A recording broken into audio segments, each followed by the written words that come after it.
Welcome to another episode of Sketchy Ideas, the live point counterpoint podcast where we illustrate, debate, extrapolate, and filter through ideas related to leadership, personal development, and business. This is a special Halloween episode, so I put on a costume because why not? We are your co-hosts. I am Michael Rampola. I am Brad James, and I forgot my costume. Yeah, and this is my costume. And before we get into today's topic is going to be all about rounding the bases for conflict resolution. But first, a word from our sponsors.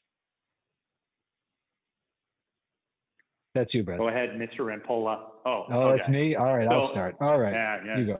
Yeah. You're up. Go ahead. I'm up. All right. Spirit, I gotta take my cat face off if I'm into that. Hold on, I'll do it over here. And I can't. Here, there we go. Spiriting. Spiriting helps you overcome your obstacles to achieve your most important priorities. There's always something holding you back. More often than not, you don't even know what it is. It's like running into an invisible wall and you don't know why your forehead hurts. Well, this is why you get the outside expertise of a consultant or coach, someone like Spirity, who can help you figure out what it is that's holding you back from achieving those obstacles. Once we figure out what they are, we're happy to help you, and we're excited to help you catapult over them. Spirity. All right. And our second sponsor today is Cream City Marketing, the one-stop shop for small businesses to have a full-blown marketing agency to back whatever their marketing endeavors are, from digital to traditional to data analytics and automation and everything in between. We do it. We are an extension of your marketing. So if that's you as a solo business owner, guess what? You can hire a whole team for essentially the price of one person. So get back to us. That's Cream City Marketing. All right. Nice job. All right. And we're rolling now. So today's topic is rounding the bases for conflict resolution. Brad, I love the metaphor here. Very timely considering the success last night. The Dodgers all of our in the World Los Series. Angeles Dodger fans should be rocking and rolling right now. They're probably not even paying attention because they didn't sleep last night. Because they're not here. Yeah, they're not here right now. They're not here. It's not for them. It's just for them when they get to watch the recording. Dodgers fans, this one will be for you. That's right. I love the way you built out the metaphor on this. Thanks. I love the way you built out the metaphor on this, even if it's not timely. It's bonus points that it is. Tell us a little bit about how we came to this idea and why it's important to have a plan for resolving conflict. Yeah. So everybody deals with conflict, disagreements every single day. So I learned this about 10 years ago from a mentor of mine named Rick Nelson, who explained to me some of these concepts of using passive communication to resolve any conflict or disagreement.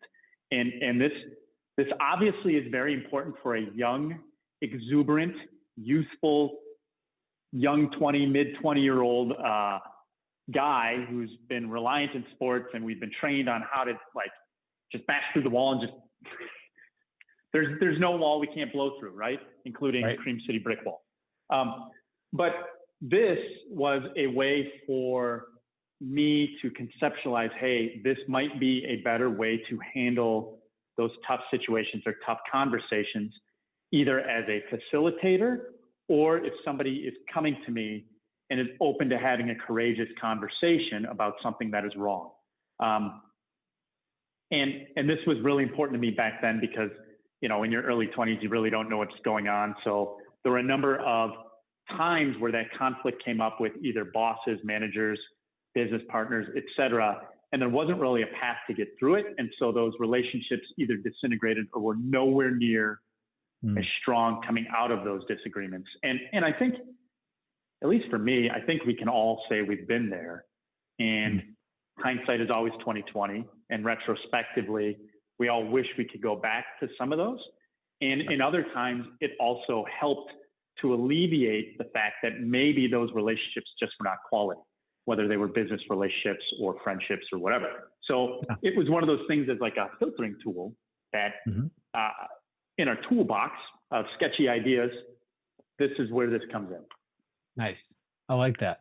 So, okay, so this is a way for you to slow. I'm hearing slow down because you said passive at the top of that. These are passive communication, which I always hear active communication, active listening, all things that sound like I got to be 100% in on what's happening. But you're actually giving us a little bit counterintuitive idea here, which to your point makes sense. If I've been a very engaged or maybe over engaged or right, there's a way to overwhelm somebody if you're almost too good at listening, where they're not ready to get all the way in with you yet. Yeah, I mean that's the whole part of this, is that it always, with conflict, there are always two sides, at least two sides to that story that are coming to the table. And if you cannot approach it from a standpoint of straight up receiving it and receiving it fully, seeking first to understand completely before you get to the active point, you're not letting somebody go through those emotional constraints that happen with the lizard brain of fight or flight. And typically if somebody's bringing us to the table, they're upset. And we don't always, in the world that we're constantly going. And so it just adds stress. So typically people bring the emotions to the table. And the whole idea of this is remove the emotions, get to the point where people are thinking, this just is, it happened, regardless of fault, regardless of emotions, regardless of pain, regardless of any of that. This allows the people at the table to move forward step by step and remove the emotions to put together action on the back end of it, but alleviate the emotions on the front end to be able to think clearly. So I've got remove the emotion. So you're yeah, this is mostly for me to I'm going to actively communicate, but I'm going to try to be passive by just taking notes. Removing the emotion, a clear path forward, and then it sounds like I'm just going to use my words, which I know is not accurate for this model. But give me a second. I'm learning something like a mutual commitment, where like we're both in on whatever comes next. Yeah, I think that's a prime way to look at it.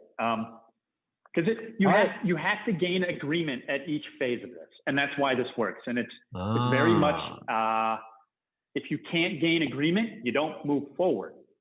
So we actively are solving it wholly, even if like the whole problem, not just glossing over it. And so then on the outcomes of it, right? If we think about the outcomes, best case scenario, when you have when you have a giant blow up or a giant disagreement that you're trying to solve, is you both leave. You give each other a hug or a kiss, depending on, whatever your relationship is. And you fully understand not only the problem, but why that's a problem. And you have a buy-in action plan, and a plan that both of you have bought into, not consensus, but bought into, to move forward. And that's the part where you're now moving together stronger. You probably that buy-in, if it's with a small group of people or 1 to 2 people, you're now just moving it forward. So it is the best case scenario in any conflict resolution. And most of the time we don't get that, because it always turns into an us versus them. This really tries to go, hey, let's do this together. Let's move this forward. And we're seeking first to understand consistently and then being understood. First law of leadership. Like it. Probably my favorite one. One of mine too. It's in the top 7 at least. So thank you. Not 8, it's top 7. Top 7. All right. So take us through this model. So there's a very intentional approach. There's a sequential process. I'm hearing. I liked your point about there's permission at each stage. So start us off. Where do we start? Yeah. So and just so you're all aware, Michael and I walked through this in detail prior to the show to make sure we were explaining it in a framework that you could visualize and grasp. And we're going to cruise through this, but I promise you, if this is something that people want to dive into more, we'll set up another show to dive into it more. So if we think of this as this is a baseball diamond, right? And again, sketchy ideas, right? So Brad's wonderful drawings are always amazing. They're always something. Your drawings are sure something, Brad. They're something else. Thanks, Michael. You're welcome. You're welcome. All right. So if we consider the fact that this is a baseball diamond, pretty good, right? That's excellent. That beats your United States map. I'll tell you that much. I'm never going to hear the end of that one. Anyway, before we even get into the batter's box, that means somebody's coming with a problem, right? And so it's instantly, once I step into the batter's box, if this is me, and I'm a right-hander, so I swing this way. So if this is me with my bat, I now am receiving and I am making an agreement to receive whatever the complaint, grievance, whatever the challenge might be. Okay. Got it. That's me making an active choice. And I have to do that. And this is where now the pitcher, whoever's pitching this stuff to me, is going to throw the balls, and I can either say, hey, I'm going to swing at it, or I'm just going to take it as a ball or a strike. It doesn't matter. But this is once you make the choice to be here, now you're going to make a choice to swing or not. Okay. Got it. Make sense? Okay. Makes perfect sense. So first choice is I am stepping in and engaging at very least in the observation, like I'm watching pitches, right? So at the very least, I'm listening or hearing to the complaints. Yes, exactly. That's as far as I've gone. I'm not swinging. I'm not saying anything about getting out of base. I'm here. I'm present. I'm engaged. Correct. Got it. So that means then if you take a swing and you decide to move to first base, I am now actively being open to participating further. Okay. So if I end up on first base, this is me now on first base, running slower than I used to, right? Right. But still in the game, now Brad. on first base, I'm still in the game. I'm just showing up. I'm like the old 40-year-old grizzly. Yeah, no. Now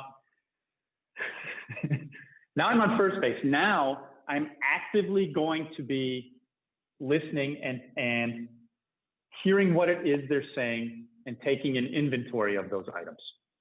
Got it. Is that how we framed it yesterday, right? Yeah, I like that. So I'm observing. That's one thing. Me taking a swing says, all right, I'm getting in on this, and now we're already starting some sort of agreement, right? Is it okay for me to start keeping track of or basically collecting what you're sharing? Is that right? Yeah. So I'm going to ask for permission to do that, right? So this is me actively going to the person who's bringing a grievance and me going, hey, do you want me to actively listen, or do you want me to just like receive what I was thinking about doing back here before I decided to expend energy on this? So this is me going, hey, let me be aware and actively take inventory or not, right? So that's the choice we're making here. Got it. And I'm looking at my notes verifying and clarifying with the other person on that, which I think, well, anybody who's a natural problem solver has found themselves in this position where they're already solving the problem and they weren't really being asked to. So this is seeking the commitment to engage that part of my brain that wants to solve, or if they say no, then okay, cool, I can shut that down and go back into my passive observation. Yeah, and that's the point where each of these steps there is an agreement, right? So now that I'm actively taking an inventory of these things, typically, and this is where I began to love whiteboards. Just so you're aware, this gets back into the story. This is the origin story of Brad and the whiteboard. I love it. This is the origin story of why Brad loves whiteboards. Because in an ideal situation, I'm going to do this in front of whiteboards, and as I'm taking the inventory, I'm writing it out. I'm literally writing out every item in the person who's saying them in their words to the best of my ability. I like it. And a whiteboard is a perfect tool for that. Yeah, and here's why. Because then they're seeing what they're saying, right? So we're beginning to trigger multiple parts of people's brain, because we know in our brain that when me as the active listener, now making the choice to actively listen, Me writing it down creates understanding in my brain. 1. 2, the person who's saying things and I'm writing down exactly word for word what they're saying is seeing what they're saying in words. So it elicits a different response in their brain when they see what they're saying. Okay. So we dive in and we inventory and we just write. And at this point, as the base runner, I'm shutting up. I'm just listening until they're done. And when I hear a blank space, I always take a deep breath and I go, is there anything else? Or if I need clarification, I'll use a phrase of, tell me more. Because at this point, I am seeking really hard to take this inventory and trying to understand the inventory as I'm writing it down. Taking inventory, trying to understand it, but I'm still just making sure I get the whole thing before I start to do an interpretation. Yes, exactly. Got it. Okay. Yep. So if I am so there's the time for like I don't know, I'm coming up with an archaeologist, but there's the time to collect all this stuff, and then there's the time to figure out what I got. And I'm not going to start to analyze and dig and interpret until I have everything, because I might not have the whole story. I might stop digging if I think I'm already there. So collect as much as you possibly can first, and then evaluate, which is also the brainstorming, right? The generative phase of brainstorming, the ideation phase should be separated from the evaluation stage, or when I start to filter things back down. Yes, exactly. Same idea here. So got it. So all I'm doing here, and what this does is by me going, hey, is there anything else? If they say there is nothing else, now I'm going to second base, right? Okay. Now I move they from say, first that's to it. second. I got it all. I've got it all. Now here's the deal. On second base, again, we're asking for permission. And the reason we ask for permission here is because we are asking for permission to tell them our understanding of what they just listed out over here in the inventory. Okay, you got to say that one again. That sounded critical. What's is there a question I can ask to make sure I did that? Yeah. So typically, if I end up on second base, I typically go to the person I'm talking to or the group I'm talking to, and I say something along the lines of this. Would you mind if I repeat back to you in my own words what I think you mean by these lists of items? And we're going to do it piece by piece. And by doing that, it shows that I'm actively listening, and it helps them to understand that I'm doing my best effort to make sure I understand exactly why. Now, this is important because here we end up going back and forth potentially between first and second a lot.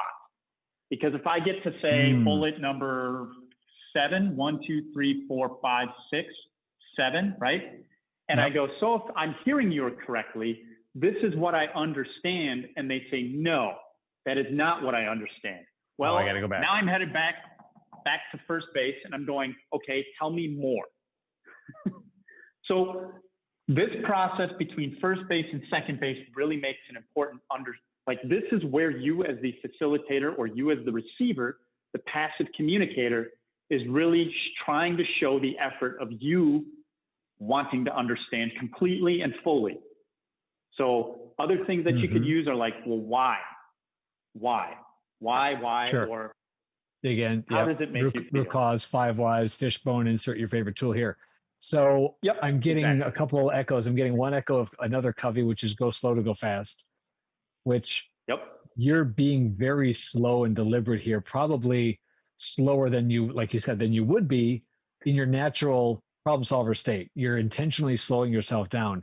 The other thing I'm hearing, stick with me for a second, is a sense of parliamentary procedure. Like is there any more debate on this before we call it to a vote? Is it okay with you if I now tell you what I see, as opposed to just me saying, well, here's what I see. Like I am really, really diligent about getting, a first and seconded agreement at every little move. And I can see how that is important for both me as facilitator, my understanding, and the folks I'm working with to help them through this conflict. I can see the value. I mean, of that. if we think about this as a way of one, you're actively outlining for them their inventory of grievances. Two, you're reiterating it back to them in your own words. Three, you're reinforcing it or correcting it if it's wrong. This is like a process, and it's a meditative process that when people get into it, what ends up happening is emotions begin to go away, because now we're looking at words on a board.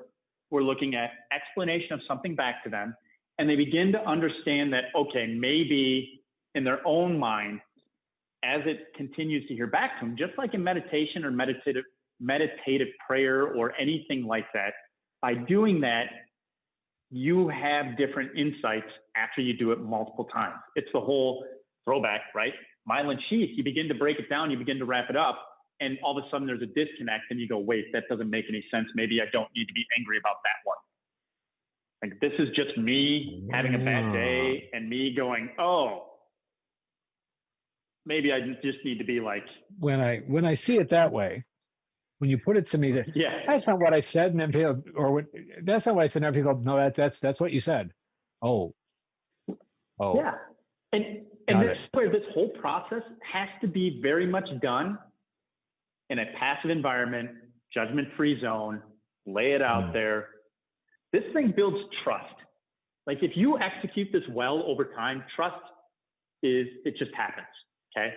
So, all right, now, just because I'm trying to be conscious of time, now that we're on second base, right, we understand all these things. Now that I've got an inventory, I've reiterated back to the person or group of people all the things that are important to them, and I fully understand it. Now I'm going to move to third base. Okay. And on third base, I am going to ask for permission to give feedback of sorts. So, and that permission is also very important, because sometimes, again, even though you're asking for permission to get involved here and asking for permission and you're asking for permission, sometimes people don't care what your opinion is, or by putting together an action plan to solve these items, right? And that is the whole premise of that part of it. And if we can look at it from that commitment of being willing to put together action steps, that's a huge deal. Yeah, huge deal. No doubt. Because now we're at the point of, like, we put this stuff away, and it's stuff that we've talked about. We've got it out there. We've probably hashed it out a lot. Steps, home base, first and second take a ton of time. By now, everybody's kind of worn down, and they're like, I just want to solve this thing.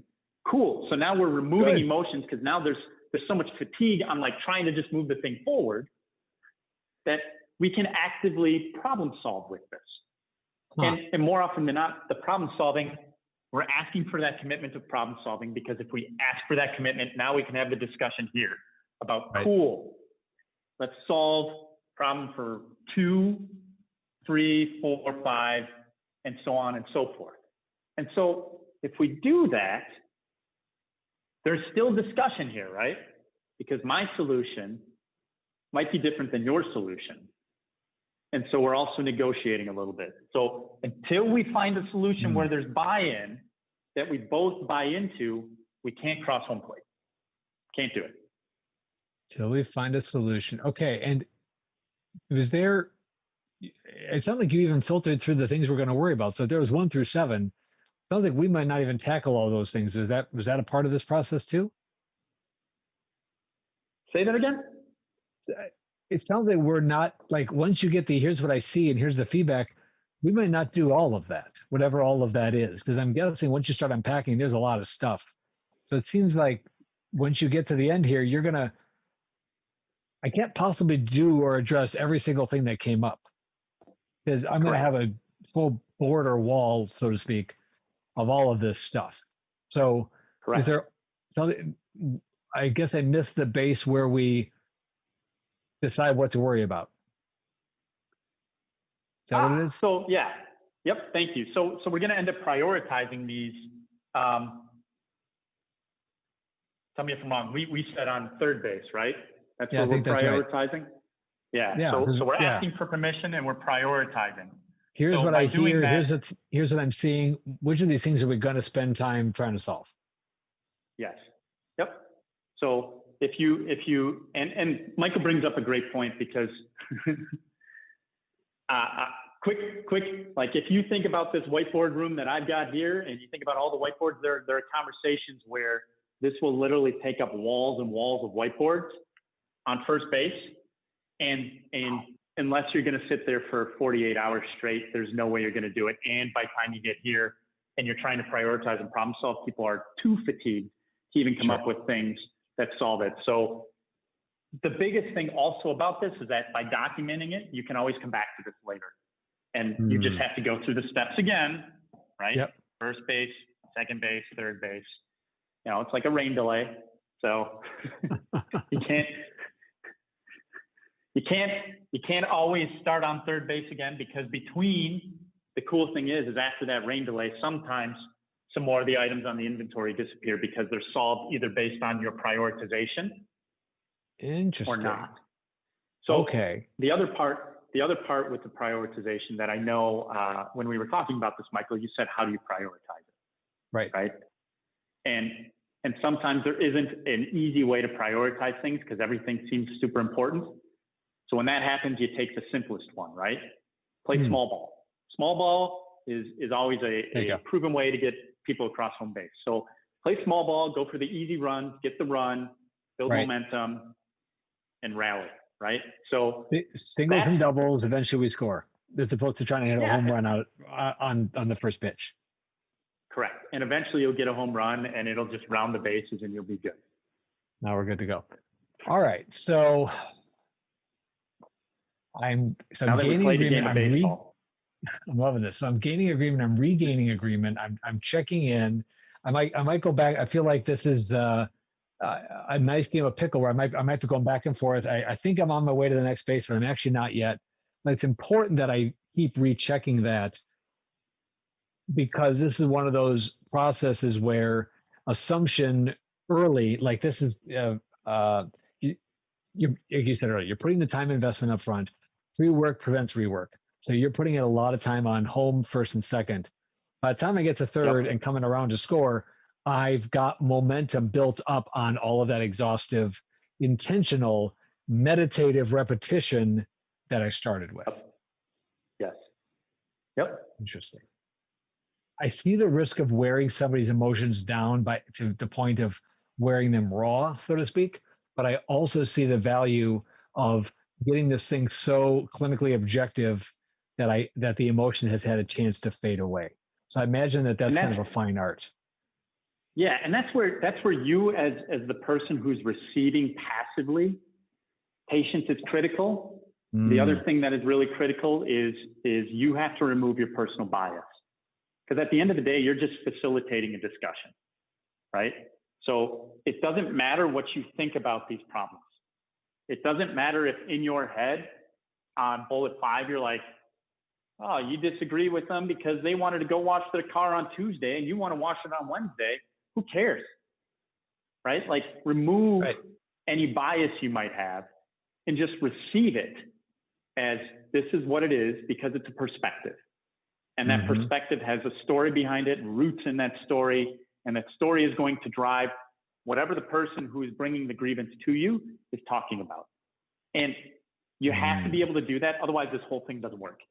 Because if instantly somebody along the way goes, oh, well, you're biased because of this, essentially you're blowing it up because the rest of it doesn't matter. Right. Got it. And that's a dangerous place to be. But I feel like that's where you're like you have agreement. To reestablish ground rules as well. Yeah. Like that's as I move between the bases, my mode as leader, facilitator, guide of this, my role changes. And I feel like this is one of those times where I would need to make explicit, like I know what I'm doing. I know I'm moving to the next base, the next phase or whatever. I would need to make that move explicit and say, I'm going to shift modes now, or in your words, would it be okay if I now shifted gears, or would it be okay if we all shifted gears from collection of data to analysis? I need everybody to come along and agree that they're ready to move, and they know that I'm moving also. Yes, exactly. Yep.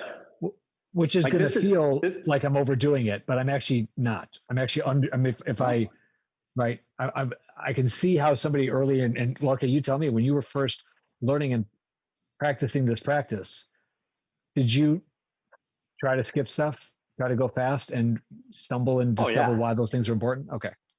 Yeah. I mean, if you try and steal a base, 10 times out of 10, you're going to get thrown out, right? Like, yeah. Unfortunately, that's why I say when you do this as a facilitator, you're the 40-year-old baseball player who really doesn't have any speed anymore. And think about this. Everybody playing defense is playing perfect defense. So errors don't happen on the defensive side. And you'll get thrown out if you try to steal a base. Or if you try to stretch that that single into a double. It just won't work. Got it. I like that. Yeah. I like that. And here's the thing, like application of this whole thing depends on that, right? If you use this in your strategy planning meeting for next quarter in that boardroom, you're going to get an inventory of all the concerns around something. Guess what? Now you've built trust because you're facilitating and going, hey, what's the problem? And you're actively hearing it and regurgitating what they're saying back to them. And these are things I know, Michael, you do this. I get called in to do this all the time. This type of work really helps to, one, build rapport on those teams, but it also really helps to make sure that team, even if they have an all-star who's like the visionary, the CEO, whatever, and they're driving it, it really helps that CEO clarify that inventory of thoughts or that vision. And, absolutely. And it's really hard to do that if you're the CEO and trying to do that for the team, because remember, you're trying to eliminate bias of your own stuff. So your bias of that stuff can't be included. So I would recommend you always, when you get into those disagreements, you bring in somebody who's trained in this or has done this to be able to help facilitate that stuff. So basically there's no way to play this game by myself. You can try. Well, but I think throwing pitches yourself and running back to hit the ball out. I can do the toss and the hit, but I'm never gonna get right. Exactly. I'm never gonna get out there to field it and also run the bases, which is good because the point you made right there, and I want to catch because I want it to be a throwaway, but because I need to remove personal bias, I can't do it for myself because I'm always too close. Yeah. Yep. Right. In order for me to be non-judgmental and not give myself an out or give myself an exit on any of these things, I need somebody else who can play back to me. Here's what I hear you saying. I want you to see what you're saying and do all these things for me and with me because they care about me helping, get through this thing or solving it. But if I know I've tried to do this myself and I've seen others try to do it. This is where we get stuck. Yes. This is where we get stuck all the time. Yep. This is why coaching is so important for your business. This is why, and various types of coaches, right? Absolutely. The best coaches really, really work on this in their own framework. This is the visualization of how I outline it for people as best I can. Cool. Because it gives people an understanding of, hey, cool, this makes sense. Especially when you're working in business, you've got competitive people. They probably understand to some extent the game of baseball and how it works and scoring runs, and business is a game anyway. So it gives visualization to the process. So when I go into those rooms, I will lay this out to some extent for them to go, look, ground rule here on base one, we don't move forward until everybody's got their stuff down, right? Ground rule here, we don't move forward until there is a complete understanding of what's happening. Ground rule here, we don't move forward until we all agree that we want to solve the problem. Right? There's agreement. The consensus happens on the agreement to move forward, and that's it. The buy-in happens when you cross home base and you score a run. And at that point, it should be easy because we were all involved at every step of the way, and we constantly had a chance to make sure we were heard and we agreed and nothing got missed. You've got so much good buy-in and momentum at that point. We're fully bought in and we were there for the whole thing. So it's a shared experience and a shared win at that point. Yes, it is. Yes, it I love it. All right, we're gonna put a wrap on that. That's fantastic. That's the kind of score I want to make. I want to make the kind of a score where when I cross home plate, like the team got me there and they're there to receive me, right? That classic moment where I hit the plate and everybody's swarming me and ready to go, right? That's the visual that I have of when this works. We're all celebrating that win together because we all really made it happen. Michael's reliving his little league memories, his heyday when he was at the top of his Yeah, I game? don't know, it wasn't a heyday, but there are memories. There are definitely memories. Oh, so you were the Sandlot kid.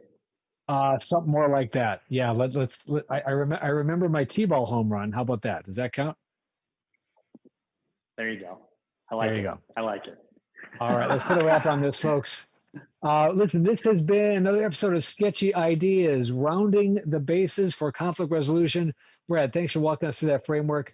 Brad did offer, if you like this, I know I did, I hope you did too, we can do more. We can dig in deeper. There is a process. It sounds to me like there's a process at every step of the game here. That's 5 different things we could go deeper on, either individually, let us know if we can support you, or if you want that to be a future episode, let us know about your favorite base.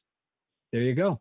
Want to give another shout out and thank you to our sponsors, Spirity at spirity.com, Cream City Marketing at Cream City, now I always get this one wrong, creamcitymarketing.com. Correct. Keep it easy. It's the emails that are different.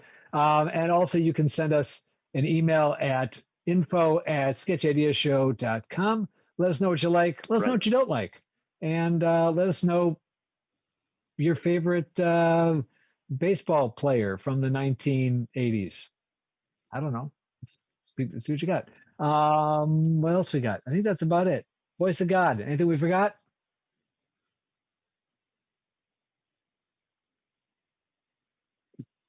I think we're good. Hanging today. That's hanging. Hanging fastball from Voice of God, Brian. This has been Sketchy Ideas. Look forward to seeing you next time. I'm Michael Rampola. I'm Brad James. And remember, just because it's a sketchy idea doesn't mean it's not worth exploring. Look forward to doing that with you again soon. Take care, everybody.